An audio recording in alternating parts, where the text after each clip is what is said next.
오늘은 재림에 대한 예수님의 관심이란 제목으로 말씀 전하겠습니다. 사람들은 재림하면 멸망, 심판, 두려움을 먼저 생각을 합니다. 왜냐하면 악한 자들 때문에 그래요. 악한 자들 때문에 그렇게 생각을 하죠. 맞습니다. 재림은 악한 자들, 악인에 대한 심판이 이루어지는 때가 맞습니다. 그런데 오늘 본문은 예수님의 재림에 대해서 예수님이 무엇을 생각하는지, 또 무엇에 대해서 관심 갖는지가 잘 나옵니다. 예수님은요, 악한 자들에게 관심 갖는 것이 아니라 예수님은 자신의 종들에게 관심이 있으세요. 예수님의 관심은 악한 자들이 얼마나 많은 악을 행했느냐가 아니라 자신의 종들이 사명에 얼마나 충성했느냐에 관심이 있습니다. 그래서 그들을 찾아오셔서 너희들 참 수고했다. 악한 자들이 그렇게 많은데도 그 가운데 너희들 정말 수고했다. 내가 보이지 않고 만져지지 않고 경험되지 않는 것 같은 그 때에도 내 말을 명심하고 내가 준 사명에 대해서 너무 잘했다. 칭찬하기 위해서 주님은 그날 우리에게 찾아오십니다. 그러므로 재림의 때를 우리가 준비하면서 주님의 관심의 대상이 누구인지, 주님이 어떤 것에 관심을 갖는지가 우리가 알고 그 부르심을 따라서 잘 순종하는 이 시간들이 되었으면 좋겠습니다. 주님이 오시는 때까지 우리에게 주신 사명은요, 만민이 그 예수님을 통해 복받는 때까지 세상에 복음을 전하는 것입니다. 그 사명 우리가 잘 감당하고 마침내 그때 하나님의 칭찬이 우리에게 있었으면 좋겠습니다. 그리고 더불어서 볼 것은 악인들이 역시 심판받는구나, 약속대로 계획대로 심판받는구나, 그때 그것도 함께 볼 수 있기를 소망합니다. 자, 1절 말씀, 11절 말씀입니다. 함께 보시죠.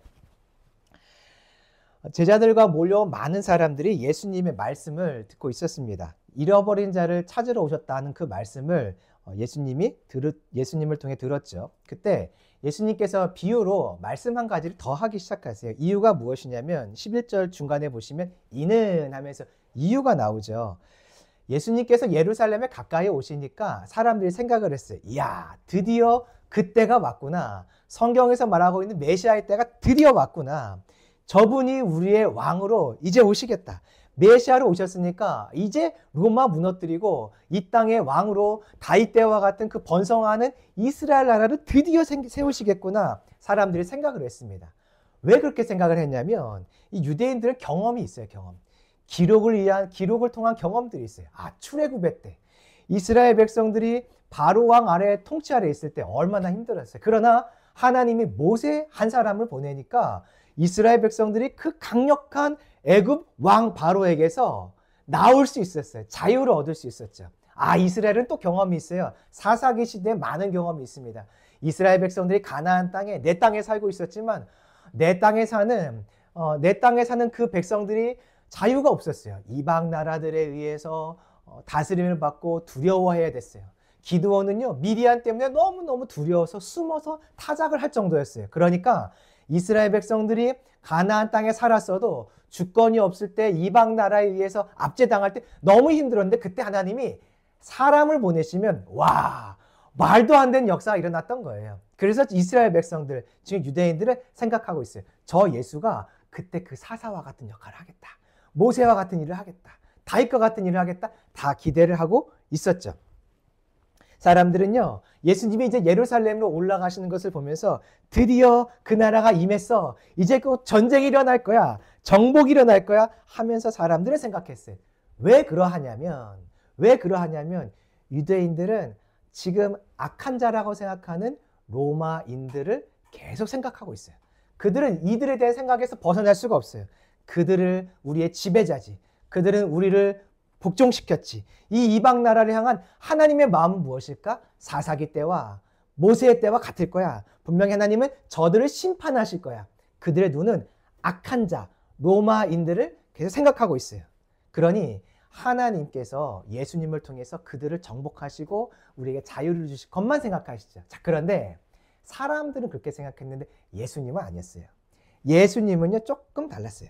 예수님은 지금 하나님의 나라가 임하지 않는다고 말씀하세요. 하나님의 생각은요, 지금 너희들이 생각하는 그런 나라는 지금 임하지 않아. 두 번째, 하나님의 관심은 너희들의 생각과 달라. 너희들은 악한 자를 생각하지. 아니야. 나는 너희를 생각하고 있어. 나를 바라보고 나의 종으로 살아가는 너희를 생각하고 있어. 이것을 예수님이 이제 비유를 통해서 보여주세요. 첫 번째, 시기에 대해서 지금이 아니다, 나중이다. 두 번째, 관심의 대상에 대해서 악인이 아니다, 너희들이다. 이것을 이제 비유로 보여주시는 것이에요. 자, 12절 보시죠. 어떤 귀인이 왕위를 받고자, 왕권을 받고자 먼 나라로 갑니다. 예수님이 승천하신 이후에 재림하실 때까지의 그 기간을 말하죠. 13절, 귀인이 종 10을 불러요. 그리고 은하 10문화를 줍니다. 각각 하나씩 받게 됐어요. 그러면서 명령합니다. 너희들 내가 올 때까지 장사하고 있어라. 한 문화는요 100일 동안 일한 사람의 품삯이에요. 그러니까 한 하루 일한 일당을 15만 원을 계산한다면 대충 한 1,500만 원 정도 되겠죠. 자, 14절. 그런데 백성이 정확하게는요 그의 백성입니다. 그 백성이라고 되어 있지만 그의 백성. 그는 누군가요?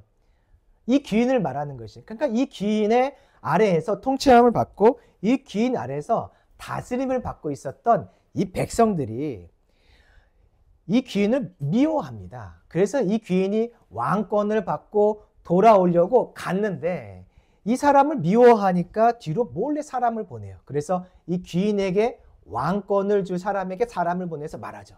저기요, 저희는요 이 사람이 너무 싫어요. 이 사람을 왕이 될 만한 자격이 없는 것 같아요. 이 사람을 왕으로 세우지 마세요 하고 뒤로 사람을 보냈습니다. 반대하는 마음들을 가지고 사람을 보냈던 것이죠. 이렇게 그 귀인이 왕권을 받아 돌아올 때까지 이를 싫어하는 사람들, 미워하는 사람들이 계속 반대하는 일들이 일어났어요. 이 모습은요 예수님의 결국에 미래에 경험하게 될 예수님의 모습이에요. 계시록을 보면 사단이 왕으로 오실 예수님께 대항하고자 합니다. 사람들을 모아서 저 예수 싫어, 재림한 예수 싫어 하면서 반대하려고 다 같이 모여서 싸움을 준비하죠. 근데 이 모습은요 미래의 모습이기도 하지만 현재 예수님이 경험하는 모습이기도 해요. 지금요 바리새인 서기관들은 어땠나요?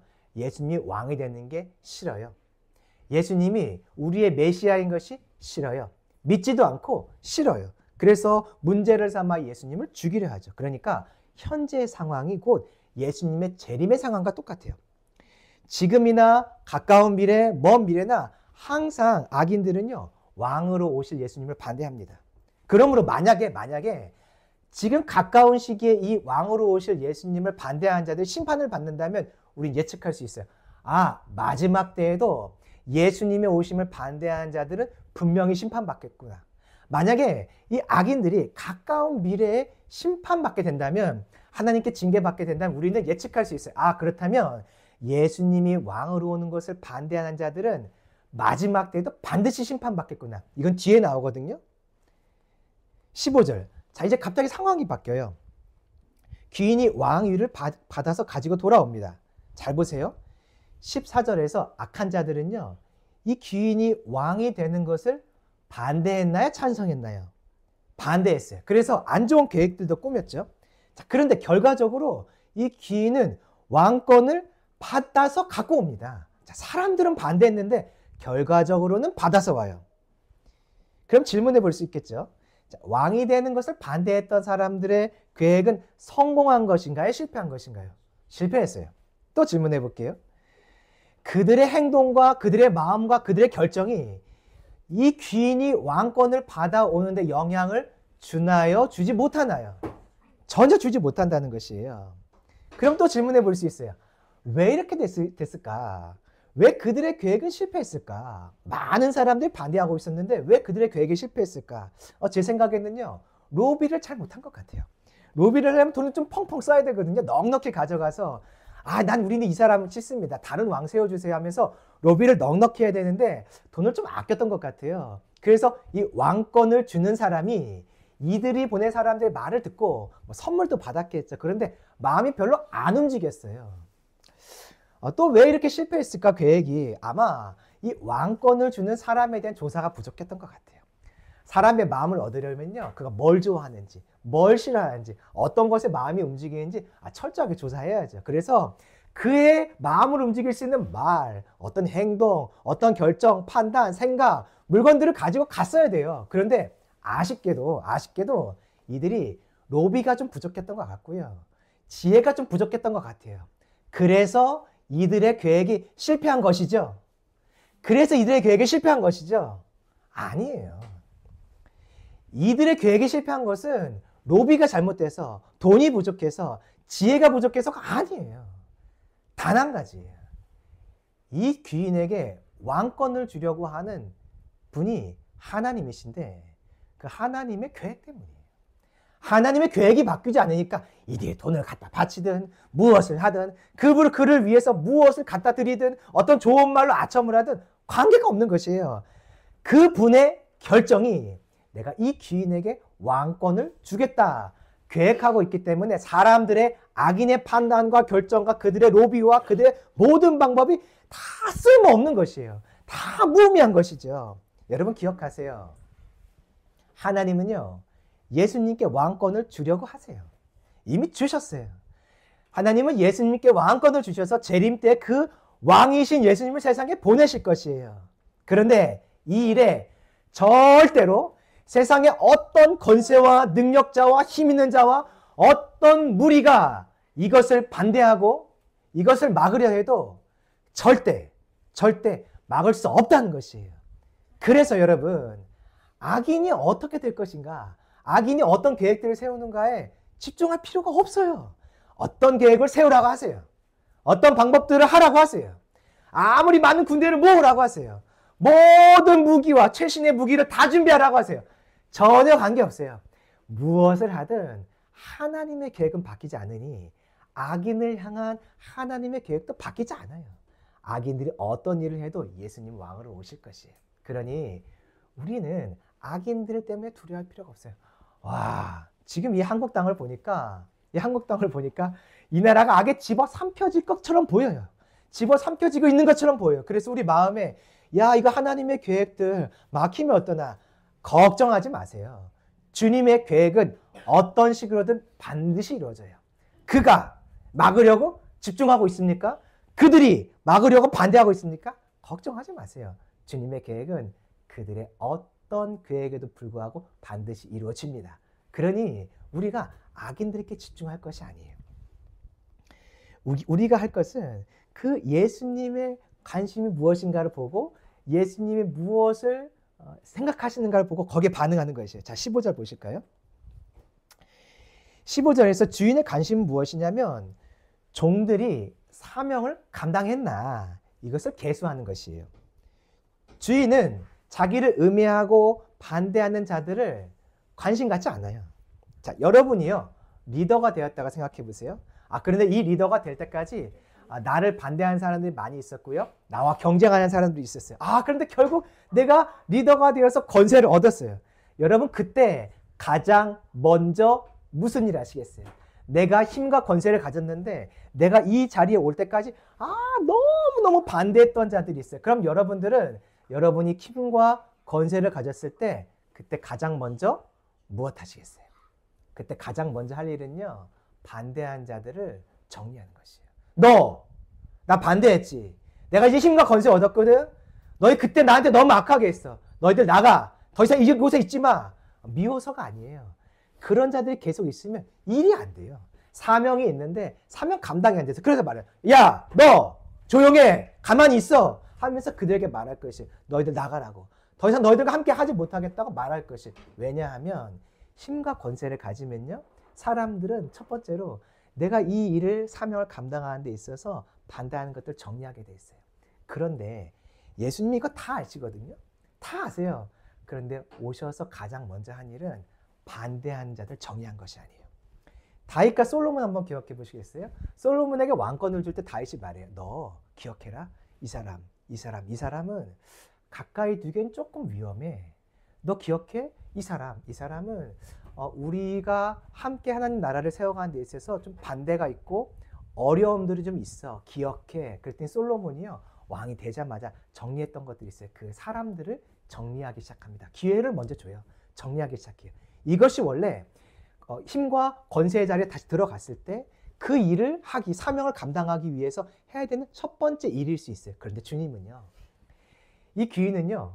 멀리 갔다가 돌아와서 왕권을 가졌을 때 자기를 반대하는 자들을 심판하는 데 관심을 두지 않아요. 그게 첫 번째 일이 아니었어요. 첫 번째 와서 한 것은 무엇이냐면 그에게 사명을 주었던 종들이 어떻게 했는지 계수하는 것이에요. 우리의 관심도 바로 이 부분이에요. 주님이 종들에게 관심이 있어요. 그러면 나도 재림과 관련해서 무엇을 관심 갖냐면 내가 지금 부여받은 사명은 무엇인가? 나는 그 사명에 충성하고 있는가? 내 사명은 무엇이었지? 예수님이 가까이 오신다고 그러면 나는 지금 가까이 오시는 그 예수님이 나의 사명을 계수하실 텐데 나는 잘하고 있었나? 잠깐. 내 사명은 뭐였지?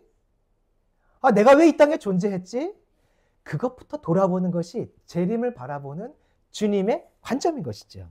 주님은요, 이 자신이 주었던 그 사명들을 잘 감당했는지를 살펴보고 못한 자들에게 야, 너 이렇게 몇 개 못했어.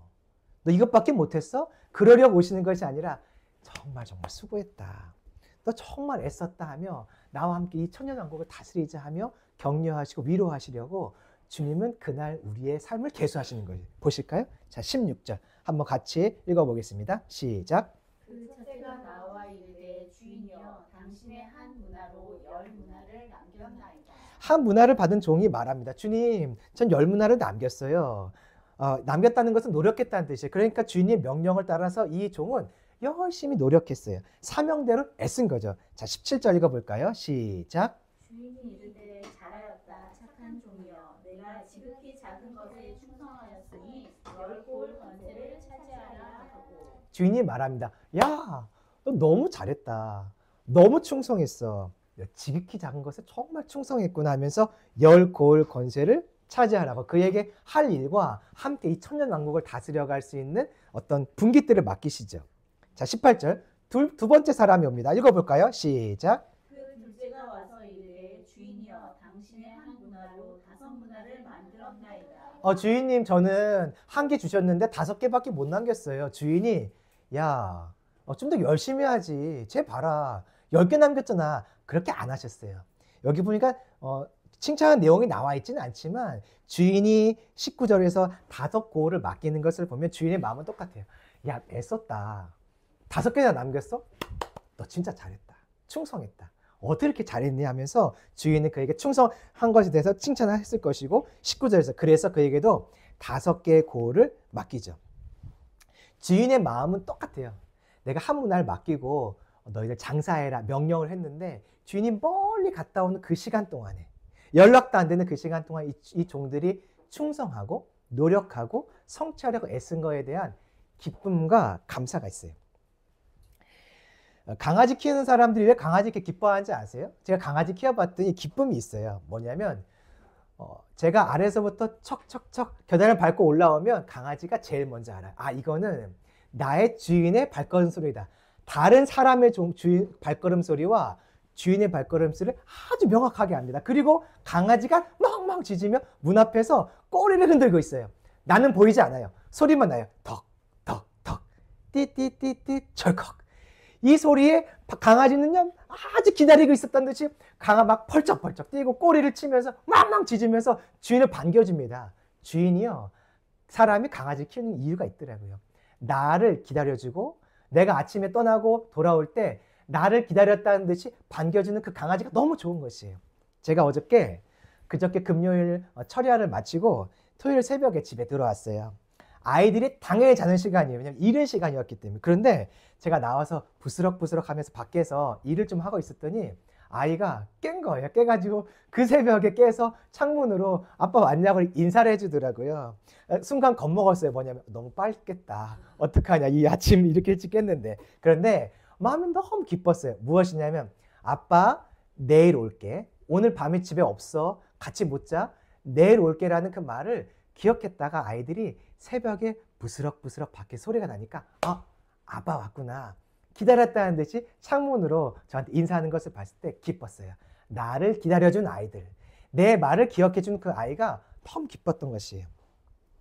주님은요, 이 주인은 자기의 말을 기억하면서 충성하였던 그 종들이 너무 기뻤던 것이에요. 그래서 그들에게 통치권을 맡기고 우리 같이 이 왕국을 세워가자 이야기하죠. 자, 그런데 그때 갑자기 이 분위기를 깨는 다른 종이 등장해요. 20절 말씀 읽어볼까요? 시작. 또 한 사람이 와서 이르되 주인이여 보소서 당신의 한 문화가 여기 있나이다.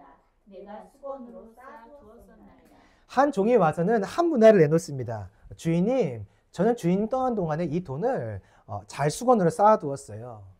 장사하라고 했죠. 수건으로 쌓아두라고 안 했습니다. 장사하라고 했어요. 다른 말로 하면은 노력해라 그런 뜻이고요. 다른 말로 하면 성취해라 그런 뜻이에요. 그런데 노력도 안 했고 성취도 하지 않았어요. 왜 그랬을까? 이유가 21절에 나옵니다. 읽어볼까요? 시작. 이는 당신이 엄한 사람인 것을 내가 무서워합니다. 당신은 두지 않은 것을 취하고 심지 않은 것을 거두나이다. 주인에 대한 어떤 생각 때문에 그랬어요. 주인은 엄한 자라고 생각했어요. 무서웠어요. 주인은 악한 자라고 생각했어요. 남의 것을 취하고 남의 것을 거두는 악한 자라고 생각했어요. 그랬다면 이 종은 원래 이렇게 써야 돼요. 23절 보시겠어요? 만약에 그런 생각이 정말 있었다면 이 주인에게 남의 것이라도 훔쳐서 줄 수는 없으니까 무언가 이윤을 남겨주고 무언가 덧붙여 드리는 그런 노력이 반드시 있어야 돼요. 23절. 그래서 말하죠. 주인이 너가 나에 대해서 그렇게 생각했다면 최소한 은행에 돈을 맡겨서 이자라도 줘야 됐을 거 아니냐. 이 종은요 그렇게 하지 않았어요. 무슨 말이냐면 노력하지 않았고 실천하지 않았어요. 성취하려고 하지 않았어요. 이 종은요 주인의 명령에 관심이 없는 거죠. 24절. 그랬더니 있는 것도 빼앗아서 다른 사람에게 나눠 줘버립니다. 왜 이렇게까지 되었을까요? 이 한 문화를 받은 사람이 왜 이렇게까지 되었을까? 제가 생각해 봤어요. 왜 이렇게 되었을까? 주인이 늦게 오니까 아마 사명을 잃어버렸던 것 같아요. 그래서 처음에 받을 때 주인이 어떤 사람에게 이렇게 큰 돈을 맡길 정도면 그래도 그동안 잘했겠죠. 그러니까 맡겼을 거예요. 그런데 주인이 더디 오니까 생각이 조금씩 바뀌기 시작하는 거예요. 다른 데 관심이 가져지기 시작하는 거예요. 그러니까 사명을 잃어버리고 다른 길로 갔겠죠. 또 왜 그랬을까? 왜 그랬을까 생각을 해보니까 앞에 있던 말이 기억났어요. 주인이 왕권을 받으러 갔다 올 때 사람들이 수군수군 거리기 시작합니다. 백성들이요. 나 저 왕 싫어. 저 사람 왕 되는 거 싫어. 반대해. 너는 어때? 너는 어때? 저 주인 괜찮은 사람 맞아? 왕이 돼도 괜찮을까? 아마 그런 사람들의 말이 분명히 있었을 거예요. 왜냐하면 사단은요. 예수님의 종들이 계속 예수님을 섬기면서 사명 감당하는 게 싫어요. 그래서 어떻게든지 그들에게 찾아와서 야, 저 예수 진짜 맞아? 저 예수 정말 좋은 분 맞아? 왕이 돼도 돼? 하며 속이고 어떤 것들 거짓말을 해서 사람들의 마음을 움직일 거거든요. 아마 이 백성들, 그 귀인이 왕이 되는 것을 반대했던 백성들 중에 어떤 사람들은 이 종들에게 찾아왔을 것 같아요. 이 한 사람에게 찾아와서 야야 저 사람은 왕 될 만한 자격이 없어 말했던 것 같아요. 사단이 우리에게 하듯이 이 종에게도 분명히 그런 일이 있었겠죠. 그래서 결국 넘어져서 주님의 영원한 통치에 참여하지 못하게 만들죠. 자, 27절 같이 읽어보실까요? 시작. 그리고 내가 왕됨을 원하지 아니하던 저 원수들을 이리로 끌어다가 내 앞에서 죽이라 하니라.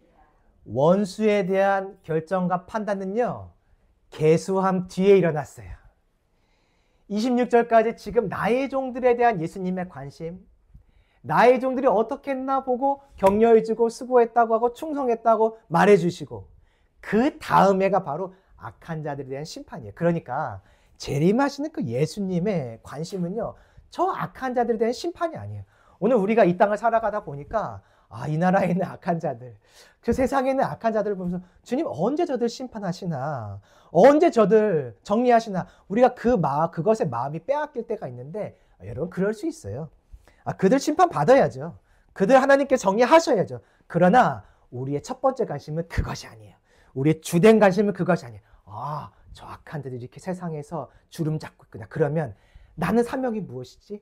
난 어떻게 이 시간 동안 내 사명을 더 이뤄나갈까? 저 악한 자들의 반대가 있을 것 같은데 어떻게 내가 이 사명을 더 잘 감당할까? 주님이 오시면 계수하실 텐데 이것이 우리가 관심 가져야 할 제목인 것입니다. 여쭤볼게요. 여러분의 사명은 무엇이에요? 여러분 지금 이 땅에 왜 살고 계세요? 무엇을 위해 살고 계세요? 난 지금 무엇 때문에 돈을 벌고 나는 지금 무엇 때문에 먹고 살고 계세요? 나는 무엇 때문에 아이들을 키우고 계세요? 사명이 있어야 돼요. 사명. 이 사명을 모르면 다른 데 관심이 빼앗겨지게 되어 있어요. 악한 자들의 악에 관심 빼앗기면 나는 지금 사명을 잃었다는 증거인 것입니다. 그러니 내가 사명을 바로 알고 깨닫고 사명을 따라서 주님의 재림을 준비할 수 있기를 소망합니다. 자, 그럼 이제 마지막 질문이에요. 주님은 악한 자들 정말 심판하실까? 이게 우리 질문이에요. 왜냐하면 이 땅을 살아가다 보면요, 악인들이 너무 견고해요. 그들의 권세가 너무너무 견고해요. 깨지지 않을 성같이 보이는 것이죠. 그러나 기억하세요. 가까운 미래에 악인들이 심판받는다면 마지막 때도 악인들이 심판받게 되어 있어요. 만약에 지금도 예수님을 반대하는 사람이 오늘 현재 심판받고 징계받는다면 기억하세요. 마지막 때에도 예수님의 왕권됨을 반대한 자들은 심판받게 되어 있어요. 이제 그 얘기가 나와요. 두 가지 이야기가 나와요. 가까운 미래의 심판, 현재의 심판. 자, 28절 보시죠. 예수님이 예루살렘을 가세요. 30절, 나귀를 타고 입성하십니다. 사람들, 와, 호산나 다윗의 자손이요, 드디어 오셨군요 하면서 사람들은 기뻐해요. 찬양해요. 왕으로 메시아를 믿었으니까.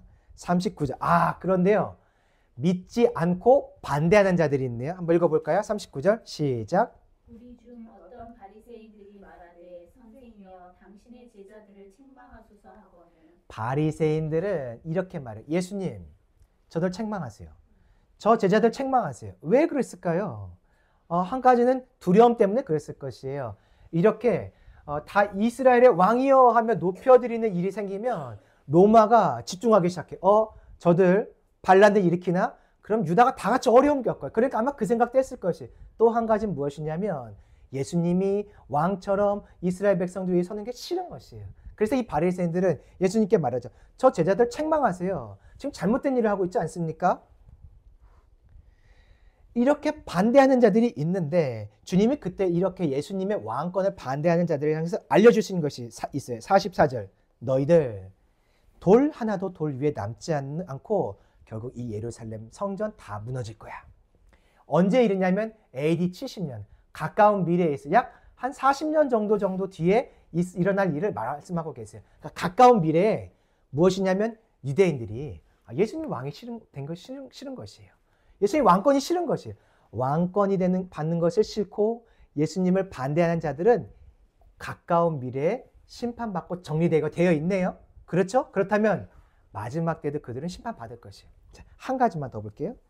이제 현재에도 예수님을 반대하는 자들이 어떻게 되는가? 자, 46절 읽어보겠습니다. 시작. 그들에게 이르시되 기록된 바 내 집은 기도하는 집이 되리라 하였거늘 너희는 강도의 소굴을 만들었도다 하시니라. 어떤 내용인지 다 아시죠? 성전 청결, 성전 청소하신 사건이에요.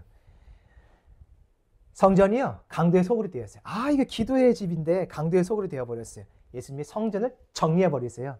성전을 정리한다는 것은 바리새인과 서기관들, 제사장들의 마음의 그 썩어있는 상태를 정리하시겠다는 그런 뜻인 것이에요. 그러니까 예수님이 왕 되는 것을 반대한 자들은 지금도 주님에 의해서 청소의 대상, 정결의 대상, 심판의 대상이 되어버리는 것이죠.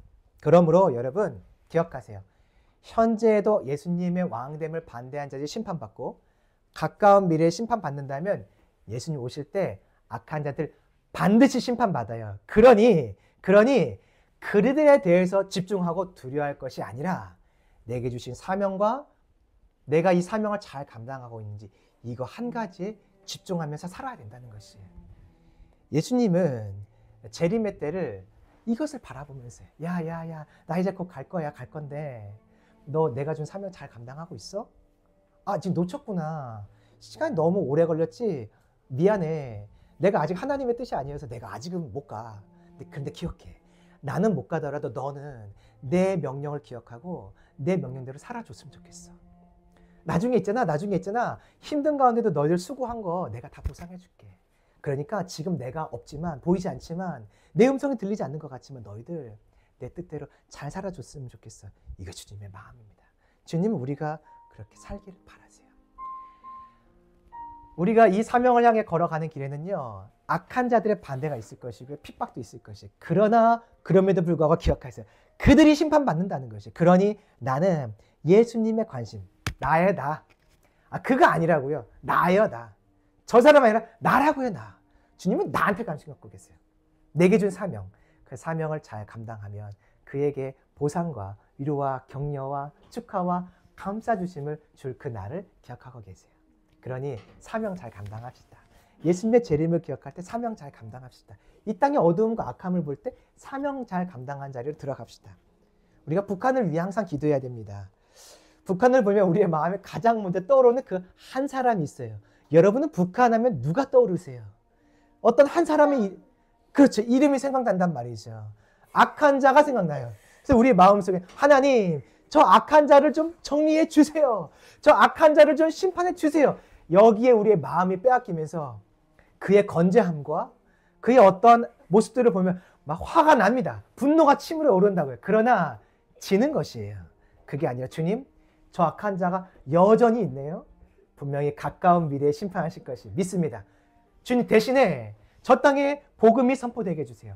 저 땅에 하나님 나라가 이루어지게 해주세요.